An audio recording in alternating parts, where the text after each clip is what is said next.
All right, it's early September 1861, and start off as usual in Virginia. Basically, since Hamilton's force um, is still retreating, but coming from Harper's Ferry, I have Jackson on offensive, and this time Johnston's Army of the Shenandoah will take up a defensive position. Meanwhile, since Bonham's brigade is essentially out of supply, they're going to come and join Johnston at Harper's Ferry, and the remaining militia unit will continue to maintain military control. Pretty soon, we'll need to basically push out Keyes' force um, if we want to be able to basically maintain presence here. I think the big reason why is we don't actually have enough supply to be able to stay around for too much longer. So I think what I am going to do though is I'm going to go ahead and send this cavalry over here to increase military control back down to 75% or below for the Union, and that should be able to allow us to rail in here if we need to. So Parkersburg probably does have a reasonable amount of supply, so one option would be to basically rail over here and take it, and at the same time try to hold Clarksburg. I may have to actually send Johnson this way and try to basically have Johnson on this side while they take Parkersburg, and then if Keyes' force moves, Johnson will be able to move in, and Keyes won't be entrenched. Didn't really see a whole lot of other action happening in Virginia. I am sending in one of the brigades from Manassas down to Suffolk. Otherwise, didn't really see much. In Kentucky, no, I haven't really made any significant moves. I'm sort of just sitting tight for the time being. Oh, actually, there is one move. I'm sending Polk down to Columbus, and meanwhile, a new brigade from Mississippi is going to come up and take Polk's place at Paducah. The reason is because we were defeated. We're actually retreated into the Columbus Harbor, so now the Union has some options to move across here. So I think it should be a little more spread out. In Kansas, what I've decided to do is have Shelby retreat back to Mound City, and a supply unit is going to meet them there. So basically the forces are all retreating, and then a supply unit will meet them there. So that is the plan, at least. In Texas, I'm trying to basically formulate a defense in this sort of area here. There are a lot of victory points in Texas, so it's worth defending. I did make a couple of decisions. I put in the what do you call it?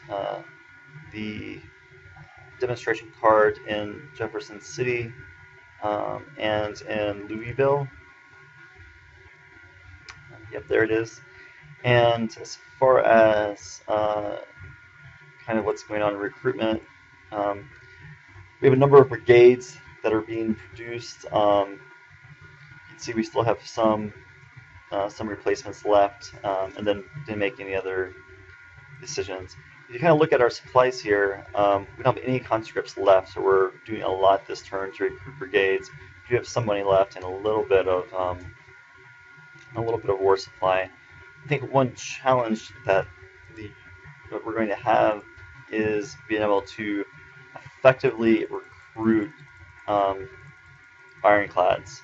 Each one takes 80 war supply, so it's not so much money, but it is a lot of war supply. So at some point, we do need to be able to have some ironclads on the Mississippi. Okay, let's run the turn. Okay, so the turn ended on some movement in southeastern California. So it looks like he's beginning to move towards, of course, western and then eastern Arizona. Of course, we are also moving towards eastern Arizona, and we'll be there in 8 and 19 days, respectively. The big action did happen out west. There were a couple battles. You can see actually that Hamilton's force has arrived in Frederick and has now joined Hooker's force. And as you can see here, almost all of the powers of Hooker's force. Of course, there are about 8,000 men that made it out of Hamilton's force. Let's take a look at the battle screens for these. Here was the first one, kind of about 2-to-1, 2-to-1 loss. And here was, oops, actually that's Little Rock. We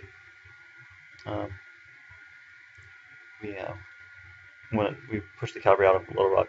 Here was the second one, which is a 1 national morale victory. And you can see here it's a bit more lopsided, about 5-to-1.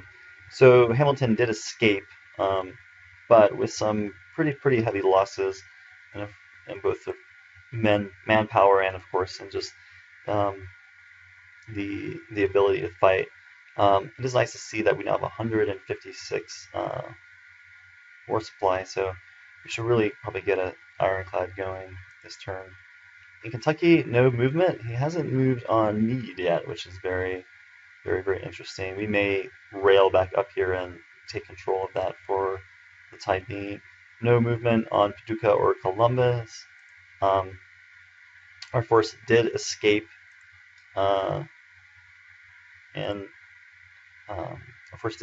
Leavenworth. Interestingly, McCall's force did not actually move on it, but of course we're out of supply, so we didn't really have much of a chance unless we wanted to really risk it. The supply has arrived, so we'll be able to basically hold this position for the moment or make another decision. Didn't see any other movement pretty much anywhere, so it means it's pretty quiet. Let's take a look at